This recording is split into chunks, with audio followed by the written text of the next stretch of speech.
Hello friends, welcome to movie Hunter YouTube channel. So friends, আজকে আমি একটি horror scary movie নিয়ে আলোচনা করব। এটি একটি ইংরেজি মুভি যা সম্পূর্ণ বাংলাতে।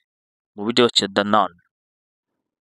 মুভিটি পরিচালনা করেছেন কোরিন হার্ডে এবং মুভিতে অভিনয় করেছেন তাইসা ফার্মিগা সিস্টার আইরিন চরিত্রে, ডোমিয়ান বিচিস ফাদার্স বার্ক চরিত্রে, জোনাস ব্লকেট ফ্রেঞ্জি চরিত্রে, বনি অ্যারন অ্যারোনস ভ্যালাক বা দ্য নান চরিত্রে অভিনয় করেছেন। শার্লট হোপ সিস্টার ভিক্টোরিয়া চরিত্রে অভিনয় করেছেন। এই মুভিটি 2018 সালে মুক্তি পায় এবং এটি একটি হরর যা কনজুরিং ইউনিভার্সের অংশ। এই সিনেমাটি মূলত দ্য কনজুরিং 2 এ দেখানো ভ্যালাক নামক দানবীয় নানের প্রেক্ষাপটে ব্যাখ্যা করে। সিনেমাটি প্রধানত রোমানিয়ার একটি প্রত্যন্ত অঞ্চলে একটি পুরনো মঠকে কেন্দ্র করে ভৌতিক এবং অতিপ্রাকৃত ঘটনাগুলো নিয়ে রচিত। গল্পটির শুরু 1952 সালে রোমানিয়ায় সেন্ট বার্তা অ্যাবি নামক একটি পুরনো মঠে দুই নান এক ভৌতিক শক্তির মুখোমুখি হন। তারা একটি প্রাচীন কক্ষে প্রবেশ করেন যেখানে লেখা রয়েছে ঈশ্বর এখানে নেই। এক নানকে এই অশুভ শক্তি আক্রমণ করে এবং তিনি পালিয়ে যান। কিন্তু বুঝতে পেরে যে পরিস্থিতি ক্রমশ ভয়ঙ্কর হয়ে উঠেছে, তিনি আত্মহত্যা করেন যাতে দানব তার দেহ দখল করতে না পারে।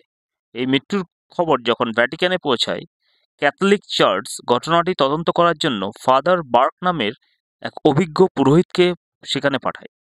তার সঙ্গী হিসাবে যান নবীন সিস্টার আইরিন, যার বিশেষ ক্ষমতা রয়েছে। ফাদার বার্ক এবং সিস্টার আইরিন রোমানিয়ায় এক গ্রামে পৌঁছান, যেখানে তারা ফরাসি কানাডিয়ান এক যুবক ফ্রেঞ্জিয়ের সাহায্য নেন, যে অ্যাবির চারপাশের এলাকায় কাজ করছিল। ফ্রেঞ্জি মৃত নানের দেহ আবিষ্কার করেছিলেন। অ্যাবিতে পৌঁছে তারা অদ্ভুত ভূতুড়ে পরিবেশের মুখোমুখি হয়। পুরো মঠটি যেন একটা ধাঁধার মতো। জায়গাটি অন্ধকার এবং শান্ত, কিন্তু এর ভেতরে ভৌতিক শক্তির উপস্থিতি টের পাওয়া যায়। রাত বাড়ার সাথে সাথে সিস্টার আইরিন ও ফাদার বার্ক অদ্ভুত অভিজ্ঞতার সম্মুখীন হন।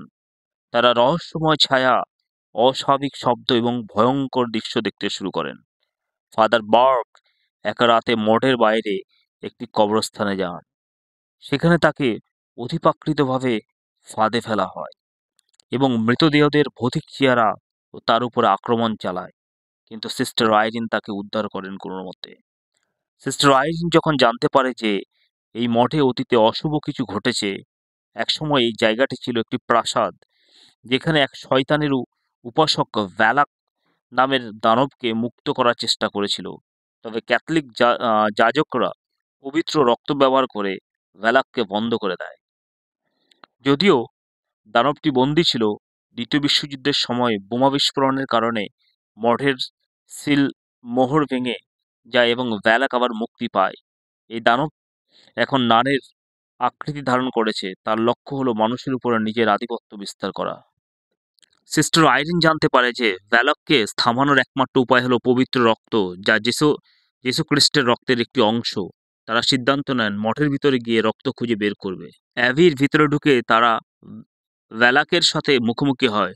ভ্যালাক তার ভৌতিক ক্ষমতা দিয়ে তাদের বিভ্রান্ত করার চেষ্টা করে।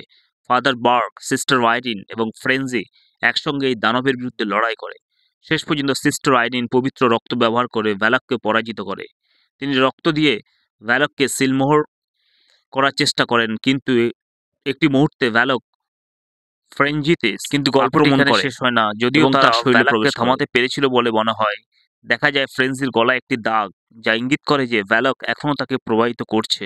এরপর সিনেমাটি দ্য কনজুরিং সিরিজের গল্পের সাথে যুক্ত হয়। ফ্রেঞ্জি আসলে লরেন ও এড ওয়ারেনের তদন্তে কেন্দ্রবিন্দু হয়ে ওঠে।